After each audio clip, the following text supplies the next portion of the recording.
It is July 5th, 2026, and after a lot of heat last week, and I'm sure there's more to come, but we had a blessed rain yesterday on July 4th, a very good cleansing rain, and the temperature dropped a lot. And so I did my morning garden rounds, and the birds are singing, and it's nice enough for me to turn off the AC temporarily and open my screen door and just listen to the bird song. And so I wanted to take a few minutes today to kind of reflect on my journey as I want to do, and sort of the process, because I really have been leaning into this idea of process philosophy and becoming, and sort of a practice of self-reflection and world model building.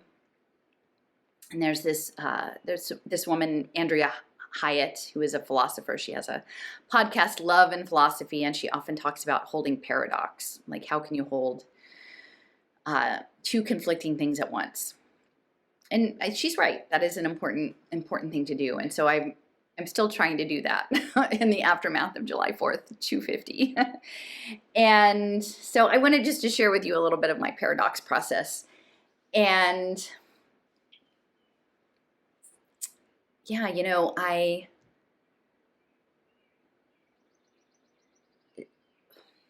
okay, where to start? So, I spent a lot of my adult life in Philadelphia. And so the whole July 4th, Declaration of Independence, Constitution, really sort of big archetypal energies there, big founding father energies, and all that comes with it. But also the original people of the Delaware River Valley area were Lenape, and I worked at a garden on the banks of the Schuylkill River, and Schuylkill is a Dutch word, I think, for hidden river. And like the Lenape presence was very much acknowledged. And part of our garden were these wetlands, which were used as seasonal hunting grounds for fishing and shellfish and birds. And so holding both of those things. And when I started doing my education research, people come into your life to teach you lessons, to give you ways of thinking about things. And there was a particular person who, in addition to working in the education activism space, had been a veteran and was actively engaged in the Veterans for Standing Rock initiative. And after that had all fallen apart in the blizzard, there was a big blizzard, was actually on site as a sort of first responder when the last of that camp was taken down sort of, by military force. And that was a huge awakening for me, to watch these MRAPs coming down a snowy bank and essentially arresting, a small group of people who were standing up for water, including Regina Brave, who was a Navy veteran. And part of my challenge with July 4th is it's like curating threads of a story. And so we are taught, because we have a culture, and that's the role of culture and education, is to create, the holon of identity, group identity, shared identity. And so again, it was, the revolutionaries versus the British, right? The patriots versus the British. But what gets left out often is that all of this was happening on a continent that these people, both sides, had arrived at from somewhere else. It wasn't their home place, more or less. And, it makes me wonder how much during the July 4th festivities do we stop and reflect on these are indigenous lands, right? And I think, I've talked in the past about the sort of deep effect, the research that Stephen Newcomb has had on my perspective. He wrote Pagans in the Promised Land.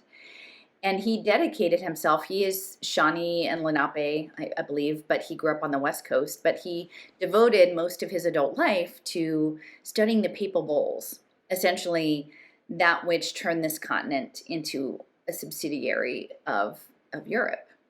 And that essentially all of US property law is Indian law, foundationally, because while the original people of this continent did not consider land ownership in the same way in terms of titles and deeds as we do today, it was not just their land, but it was their way of being. And so in that paradox, I remember encountering, my friend who had these connections to the Lakota specifically, and seeing maybe on Facebook or something, there was a powwow, and in the grounds, there were all of these US flags. And it felt so jarring to me to see that in the context of an Indigenous event. And, I'm very naive. Like, you don't know what you don't know till you start to know it. And I remember thinking, wow, like, what is this? And my friend said, well, actually, the tribes have the highest percentage of military service of anyone in the country. And I thought, wow. I did not know that. I did not know that. And so therein is the crux, right, of the tribal affiliations and the red, white, and blue, and how we move forward. And concurrent with my education activism, there was, a large rise around Indigenous rights and the land back movement, and addressing the harms of the boarding school, residential school, really, prison camp school for cultural erasure, really, of the original way of being on this land, for the European way of being on this land. And those are all hard things to know. And they were particularly hard because I was learning them in Philadelphia, which has its own very strong model of how the world is.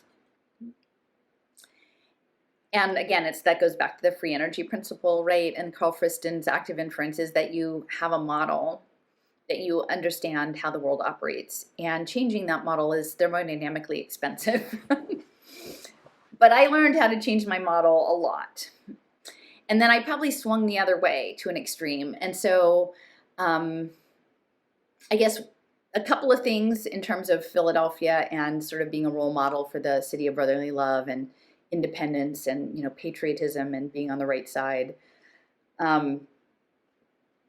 What really provoked me into my work in the education space against what I perceived of as privatization of schools through financial implements and technological implements, and something I was studying 15 years ago, and now people are catching up to where I was then, and I've moved on to other things. But there was a meeting that was supposed to be held in 2013. Boston Consulting Group closed down 23 schools in Philadelphia, devastating, and laid off 3,000 teachers. Now, some of them were like rehired later, but creative destruction all over the place. And I didn't even know that word at the time, but definitely that there were plans for what education would be in the future. And that will be these digital badges and lifelong learning and Internet of Everything and gamification, which for many, many years I thought was going to be, there was no way it could not be terrible. And now I'm working really, really hard and imaginatively to figure out a way that maybe there's other wrinkles that I have not yet encountered that could give us affordances to make it not terrible. And so that's the space I'm working in now. But I didn't know all of this then. And so I go to the public meeting where they were going to do school report cards. So they've done all this creative destruction. They were going to then grade the disrupted schools. And the charter schools were grandfathered, and then they didn't have to have the report cards. So they weren't messed up. They didn't have to be graded. Only the ones that had been traumatized were going to be graded. And this is outrageous. And so, of course, they have these meetings in the summer. There were supposed to be 6 meetings.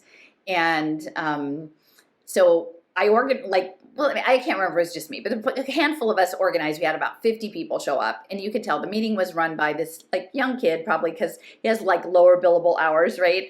And somebody who's like not off on their vacation in the summer, and maybe somebody in their late 20s, and they're trying to run this meeting to say this is how it's going to happen. And there were supposed to be, again, 6 of these meetings, and we all came in with like little card stocks. Like we were not cursing, but we were very direct about our feelings in case, because we knew with the Delphi method they try to never let you get heard. So we had little placards with like our positions about how unfair this was, like sitting out on the table when we sat down, and it was very clear we were not going along with the program.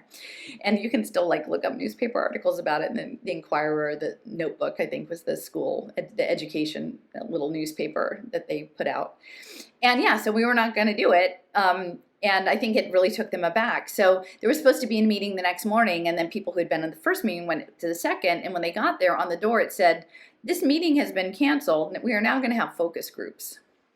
And I thought, well, this is not how America is, right? And again, I was very naive. I was very much in with the program. I was the kid that was raised to have good grades in public school and believe all the things.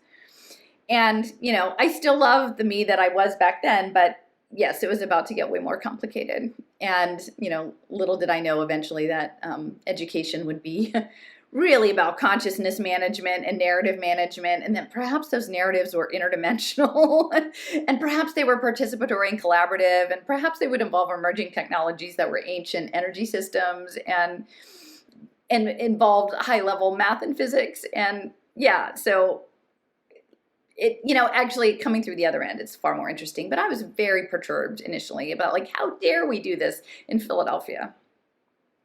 And kind of the same held when I eventually gave up on the education space, because people really, they were not prepared to pay, or they just didn't have it in their budget to change the world model, really. And so I started working in that housing space, because supportive housing was going to do all the same pay for success finance and techno monitoring that education was.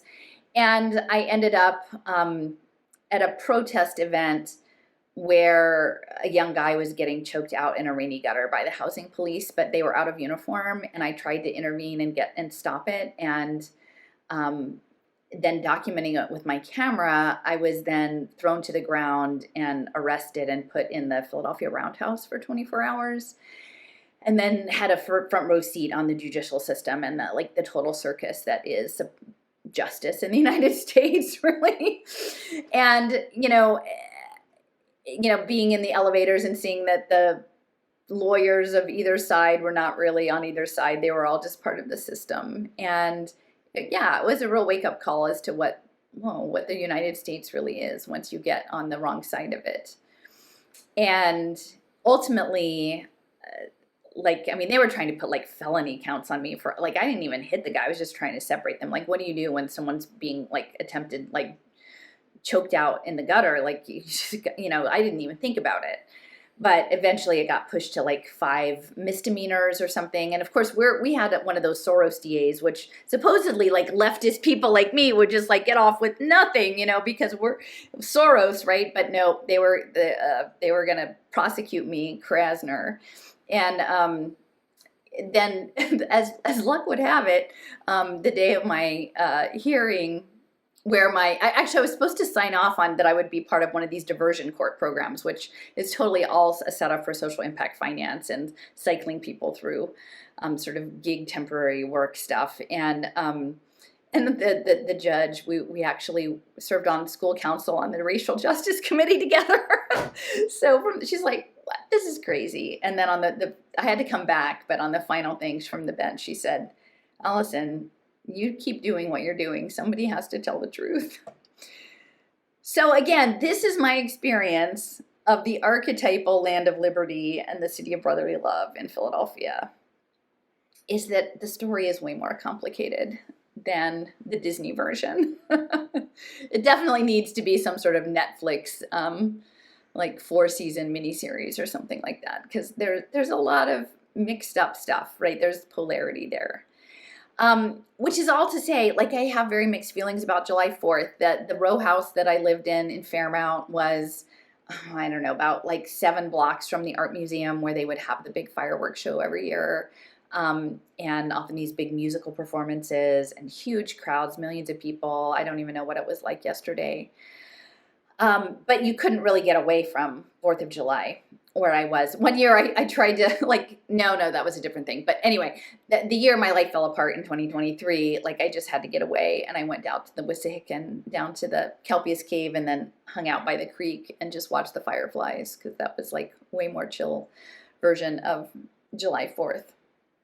But so this said, I know this is a bit rambly, but so this is my feeling about my conflicted feelings about the United States.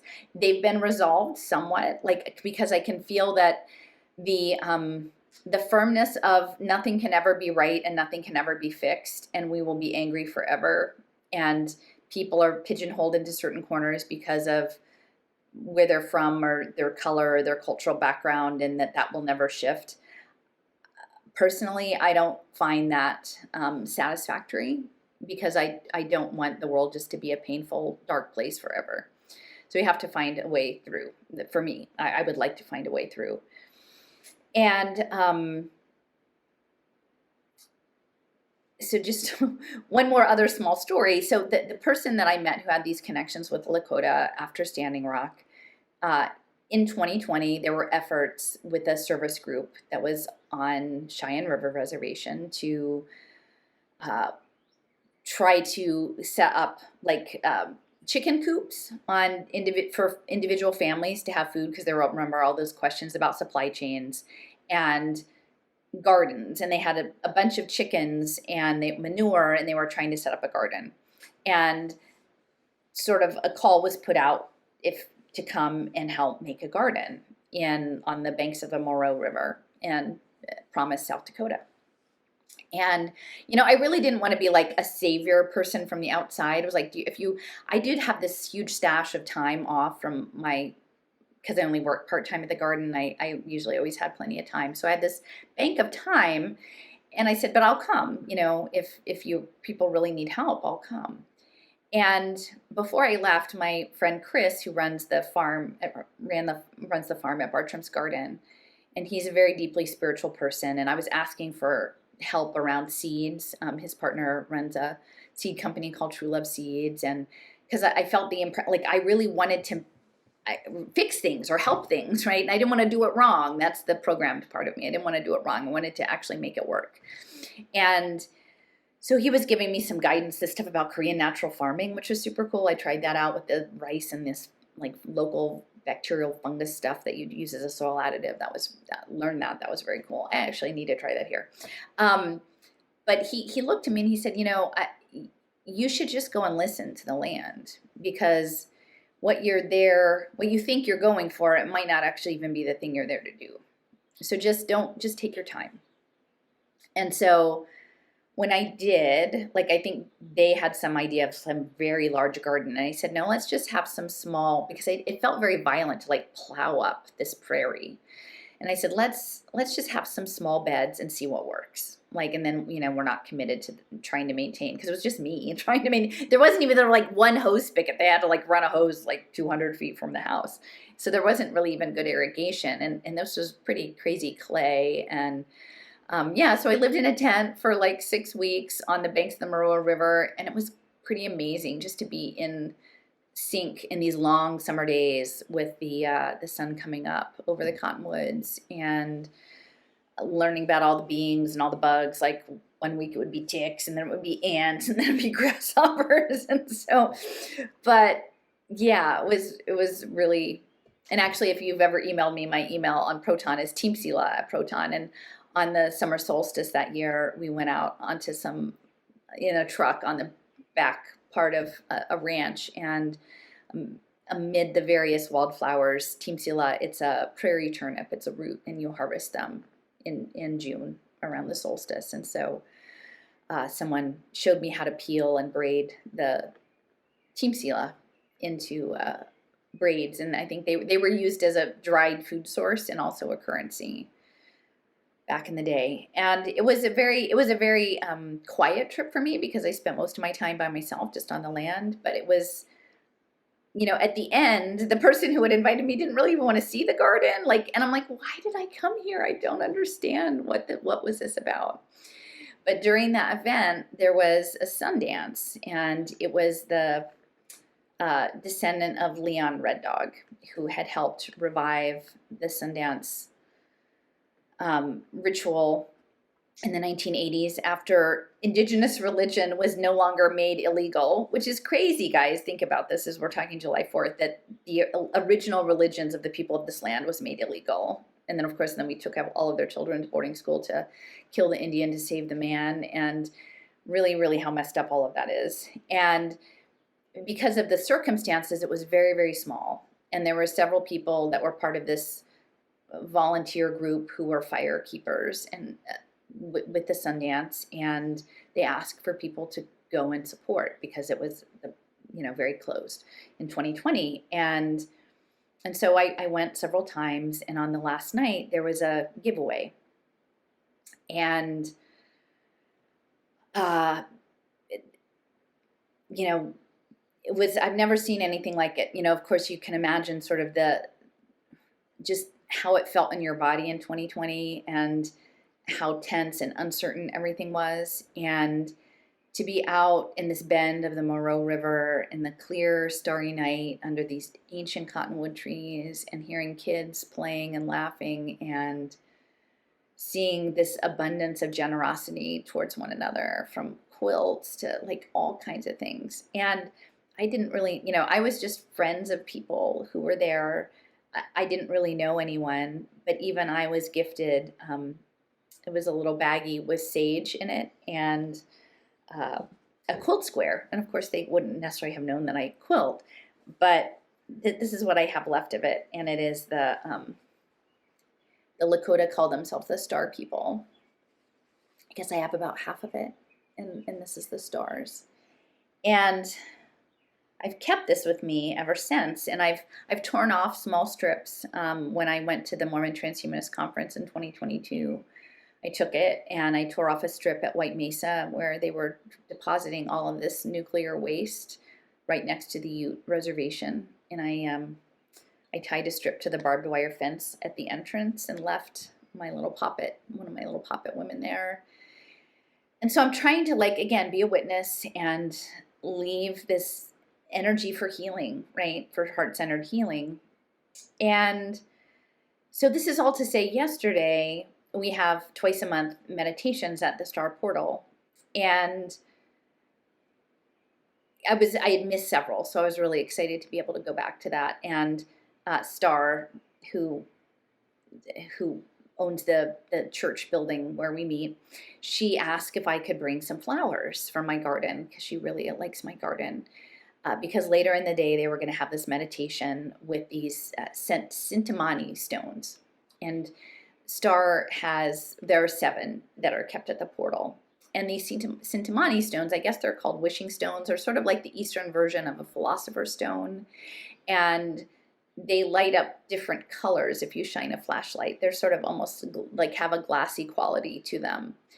And so I said, sure, and they were planning a meditation around July 4th in connection with the Cintamani stones. And the other interesting thing about the Cintamani stones is I had mentioned before about Nicholas Roerich, who was associates with Henry Wallace, the Secretary of Agriculture, and also advised FDR, who was a Russian mystic symbolist painter who went out to Manchuria or the East to find Shambhala. And part of what motivated him to go on the expedition was finding a Cintamani. So, so they were going to have this meditation around sending energy around 72 virtues to the rotunda of the Capitol building. And I said, Star, I don't know. I have really mixed feelings about July 4th. Just being from Philadelphia, seeing firsthand,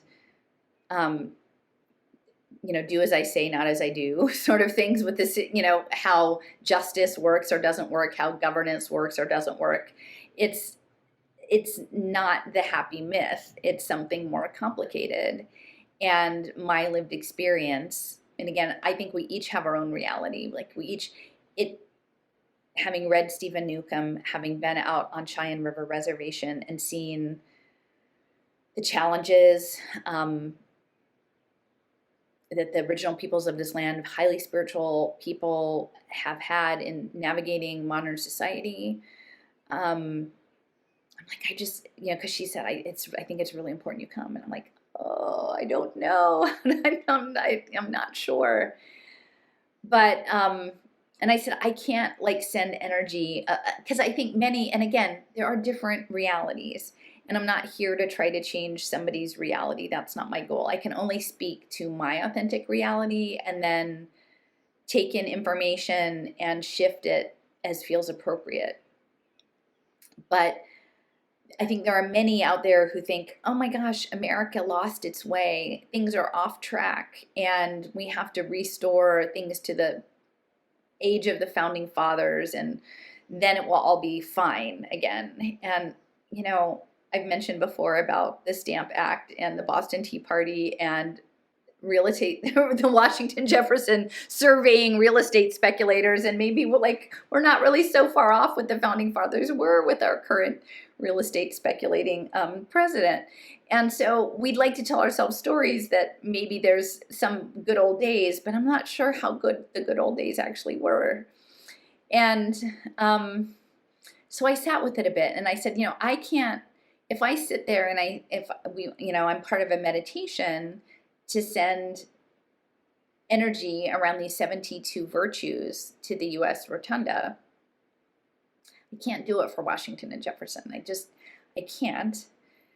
But in the spirit of attempting to move forward in right relationship, I'm not really sure how we write this relationship of July 4th, which isn't just the Patriots versus the British, it's also the colonizers versus the original peoples, right? And how to find a way to unknot that knot. But I really respect Star and her intuitive knowing.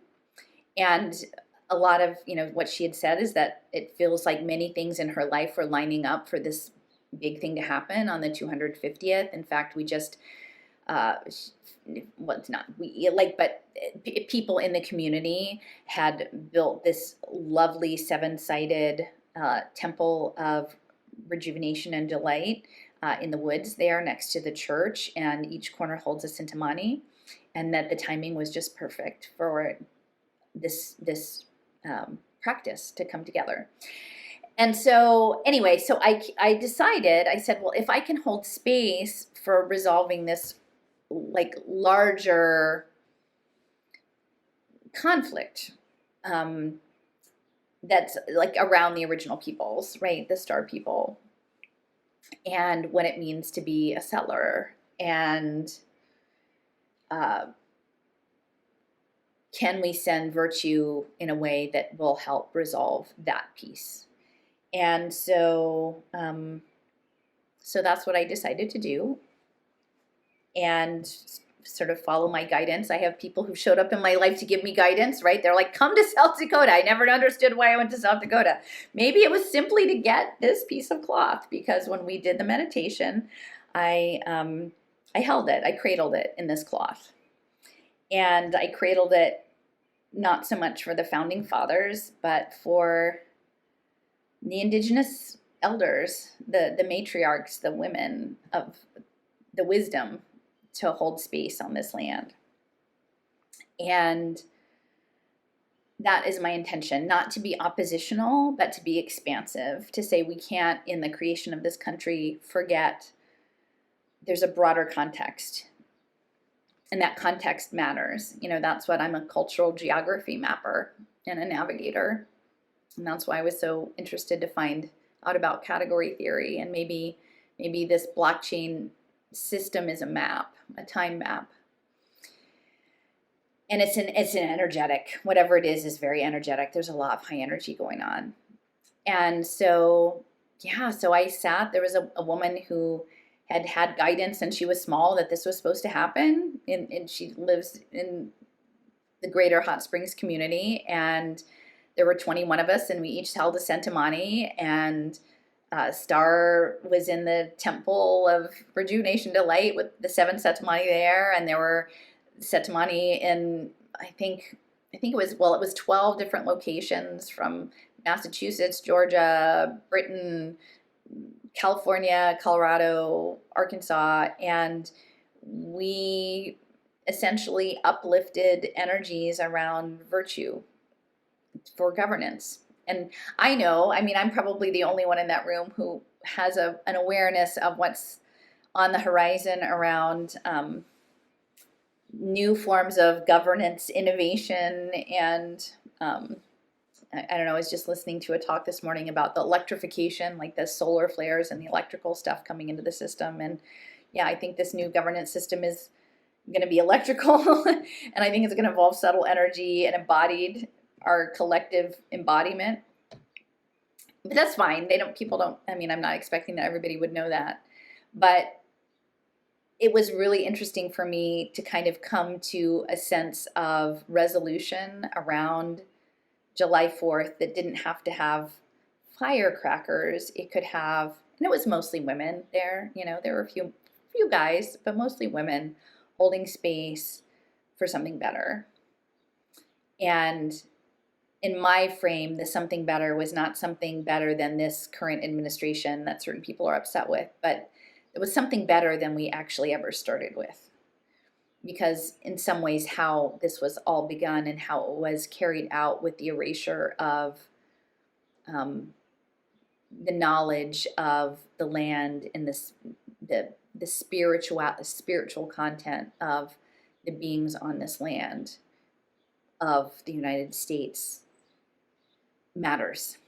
It matters going forward, and it will find its way to be folded in. You know, it's not up to me to do that, but I welcome the chance to hold space for that idea. So anyway, not that you necessarily cared what I thought about July 4th, but that's how I spent my day yesterday. And what I found really interesting was that part of this cycle, there were different virtues that were aligned. Philadelphia was truth, so that's why I told the story about, like, the woman I knew from the school council saying, Allison, you have to tell the truth. So I'm in Philadelphia, and it's this really messed up situation. Even though it's supposed to, on the outside, it's supposed to look really good. On the inside, it's not really good. But maybe somehow I'm a truth carrier. So the truth part was for Philadelphia. And then Bloomington, Indiana was part of it too. I mean, there's like 12 places, and like, you know, DC and Los Angeles and Athens, Georgia, and Reading, Massachusetts. They were not really, you know, it's not necessarily towns you would think of, but Bloomington was somehow the clock, the cosmic clock to align everything. And on my road trip, that was really one of the last spots that we visited was Bloomington, Indiana. And a woman who was in our 13 Original Clan Mothers book group, when I said I was going, she said, oh, are you going to go to where the Dalai Lama's Tibetan Mongolian center is? And it's like, what? In Bloomington, Indiana? She's like, yeah, his older brother was a professor at IU, and he's since passed, but he has a lot of family there, and he often goes back to Bloomington. And so as part of the trip, I went with a friend to that center and saw there are these shungite tablets on the gate, similar tablets to some that there's someone in our community has to place in sacred spaces. And I thought, wow, that's really interesting, because Eleanor Ostrom and the Commoning was based there, and Douglas Hofstadter's Cognitive Science Institute is there, and yeah, there's some stuff going on in Bloomington. So I was really surprised that Bloomington was the cosmic clock and Philadelphia was the truth. So yeah, so just thoughts to think about, and I'm just really grateful for this beautiful day. It felt, you know, it was funny because I spent 3 hours before when I got the text from Star about bringing flowers. I was looking at the long range rain forecast, and there was no rain forecast. Like, it had been 4 or 5 days, and then the whole next week didn't have any rain. And I thought, oh, I'm not a big waterer. Like, I in my garden, I water you when you get in there, and then maybe when things get really desperate, I'll water. But for the most part, I don't water daily, except for even this year, my containers, I put succulents in, so I don't have to water every day. But I thought, okay, so, and to water my backyard by, like, with a hose, but by hand, like walking around and giving everybody a drink, it was like 3 hours. And so by the time I got over to the portal, you could hear the thunder and the dramatic skies and the rain coming down. And it did feel like a clearing, maybe an energetic clearing. So again, not to make people right and people wrong, just to hold the paradox of what it is to be a US citizen in the 21st century, moving forward in this age of energetic ascension, I guess. So anyway, thanks for listening, everybody. All right, bye-bye.